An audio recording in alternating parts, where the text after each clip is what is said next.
Jeff, I'm not going to beat around the bush. I'm going to get right to it. I have no interest in having a conversation with you. This gaslighting is absolutely top tier. Watch this. I have no interest in having a conversation with you. And I know that everyone is going to interpret that how they will. Most people will have already decided how they feel about that, but I'll try to explain where I'm coming from. I do not think that you are an intellectually honest person.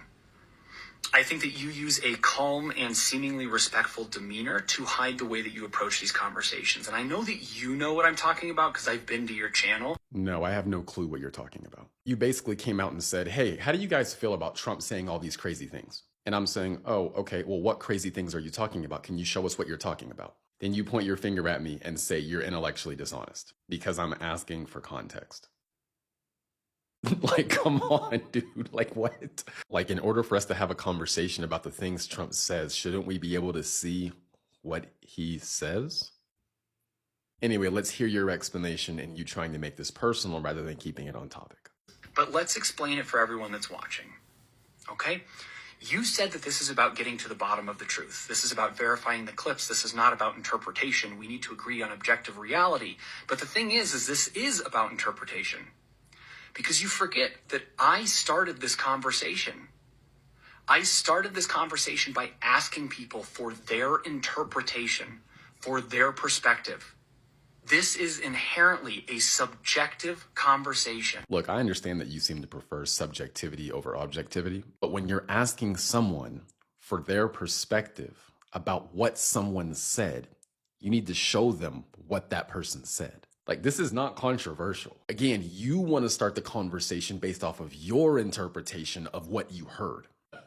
Like, you don't want to have the conversation based off the objective truth of what he said and then listen to people's interpretations of what he said. That's not what you want to do. You want people to have a conversation based off of your interpretations. I understand you want people's subjective opinions, but you can't claim to be intellectually honest and then try to structure the entire conversation based off of your interpretation rather than just showing people what was actually said. Again, that's not controversial. It's not rude. It's not insensitive.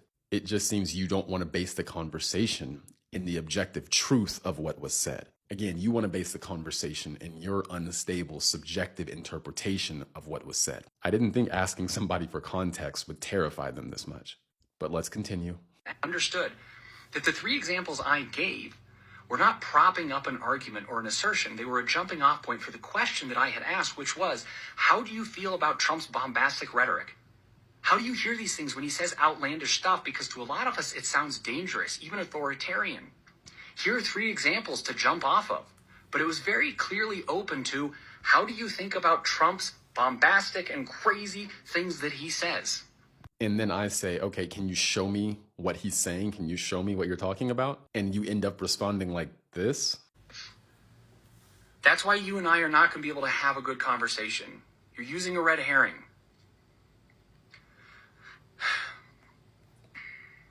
This gaslighting is crazy, bro. Bro, this gaslighting is unbelievable. The dramatic pause, the huffy breaths to make it seem like I'm doing something so terrible by simply asking you to provide context to what you're talking about. Like, is context that scary? Like, you spend all this time trying to attack me personally when I was simply asking you to show me context to what you're talking about so we could base the discussion in reality. And I'm intellectually dishonest. No, you just want to have a conversation made up in your subjective reality and you don't like someone dragging you back down to objective reality. You like your little echo chamber. And if someone dares ask me to provide context so we can base this conversation in truth, they're a bad faith actor. Yeah, okay. So here's the last bit of gaslighting. Watch this. I'm going to be blocking you from the comments. I'm not going to block you from the channel. But the thing is that I'm sad. I'm sad because I was having a really good conversation with people until you got involved and now it's been smothered. That makes me really sad because I was gaining a lot of perspective. I'm still working through a lot of comments, but now they're just muddled by hate. I mean, you know ill will. I don't. It's just that you and I are not going to have a conversation. So best of luck. Again, gaslighting's unreal. All of this because I've been asking for context.